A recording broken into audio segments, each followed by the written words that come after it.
Isang umaga, Tito Dugs, total aesthetic naman ang ilaw ng kwarto ko. Gusto ko aesthetic rin yung ilaw ng TV ko. Parang ganito. Pag didilim ako niya, magiging kamukha ko si Daniel Padilla.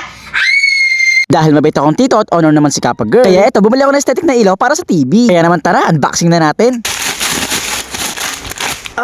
Okay, so mga kadigat, ganito lang pala siya kaliit. So ito pala yung mga ilaw niya. Okay mga kadigat, tara, iset up na natin. Ito nga pala yung TV ni Kapag Girl. At dito natin ito didikit sa likod. Ang una ko nga palang ginawa ay sinusuot ko muna kung gaano to kahaba para malaman ko kung hanggang saan naabutin. Next ay tatanggalin na natin itong adhesive tape. Ito nga sinusubukan ko ng idikit dito sa ilalim. Dito ako sa ilalim nagmula dahil dito malapit yung plug. Dahan-dahan ko tatanggalin yung adhesive tape para pantay yung dikit ko. Bali ganito pala itsura niya sa ilalim. Yung puti na yan, dyan nakadikit yung mga ilaw. At ito nga nakarating na ako hanggang dulo. Slowly but surely para pantay-pantay. Ito na yung dulo, ito na lang yung sasaksak natin. Ayan, kung makikita nyo, sobrang madikit talaga siya. Bago ko buksan ito aesthetic na ilaw, para mas makita at mas mapil ko, sinado ko muna lahat ng bintana ng bahay ko. Pagkatapos ay inop ko na rin pala lahat ng ilaw dito sa bahay ko. At ito nga, bubusan ko na in 3, 2, 1. Tenen, ito na nga pala ang ilaw. Grabe, di ba? Sobrang ganda, kulay blue. Blue talaga ang pinili ko para bagay sa lahat. Grabe, sobrang ganda at sobrang aesthetic para ka nanonood ng sine. Ganito naman ang itsura niya kapag maliwanag. Kahit maliwanag siya, kita-kita mo pa rin yung pagkakulay blue. Labas pa rin ang pagka-aesthetic. Pero syempre, mas mapipil mo siya kapag madilim. Ay grabe, sarap ng movie dito habang nag-chill ka. Para ka nanonood ng sine eh. Naku, sigurado ko kapag nakita to ni Carpag ay talagang tuwang-tuwa yun. Tito Dugs, sa'yo naman yung aesthetic na ilaw ng TV ko? Ito na. Okay, Tito Dugs, tanggalin mo na yan. Bukas susul. Papakita ko sa mga kamit ko. Bye!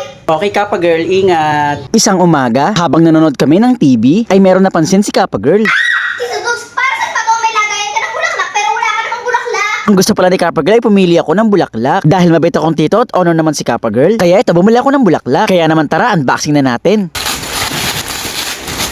Okay, so mga kadagat, eto na pala yung flower na binili ko para kay Kapag Girl at para ma-display sa bahay. Ito yung paso niya, guys, ang ganda. Ayun, meron siyang damo na pwede mong tusok-tusukan ng mga bulaklak. Tapos ito na may mga bulaklak. Ang pinili ko talaga is yung iba't iba ang kulay, di ba? Para mas maganda. At guys, grabe, ang ganda. So ngayon tara, ikabitan natin. Eto nga, susubukan ko na i-setup ng mga bulaklak. First time ko lang mag-arrange ng bulaklak at hindi ako marunong. Bali, ang una ko nga palang ginawa, nagtusok muna ako sa gitna. Sunod naman na ginawa ko, naglagay ako na isang mataas na bulaklak sa gilid. Tapos dito sa pangatlong tusok, nawala na ako. Ang diskarte ko sana ay sa gitna, tapos dalawang gilid. Para hindi ko nagustuhan. Kaya ang ginawa ko na lang kung ano yung maganda sa mata ko, yun ang ginawa ko. At sa puro unahan na lang ako naglagay, hindi na ako naglagay sa likod. Kasi syempre, importante naman dito yung unahan dahil yun ang unang makikita. At saka syempre, nakaharap naman to sa tao kaya mukhang maganda. Eto nga, tatapos na ako. Ito, tignan nyo, tenen! Maganda naman tignan, di ba? Ewan ko, basta para sa akin, maganda na siyang tignan. Kung i-rate nyo 1 to 10, anong score yung bibigyan nyo sa akin at bakit? At dahil tapos na nga tayo magtusok ng bulaklak, di-display na natin siya dito sa gilid ng bahay ko katabi ng mga sofa. O, di ba nagmukhang maganda na? Kasi di ba sa mga gilid ng bahay ko, hindi halaman, mga bulaklak ang nilalagay. Di ba? Sobrang ganda. Nakakadagdag siya ng buhay at ng vibe sa bahay. Naku, sigurado ko pag nakita to ni Carpag Girl, talagang tuwang-tuwa yun. Tito Dugs, sa'yo naman yung bulaklak? Okay, ito na. Okay, Tito Dugs, kukunin ko na yan. Papasok sa school. Papakita ko sa mga classmate ko. Bye!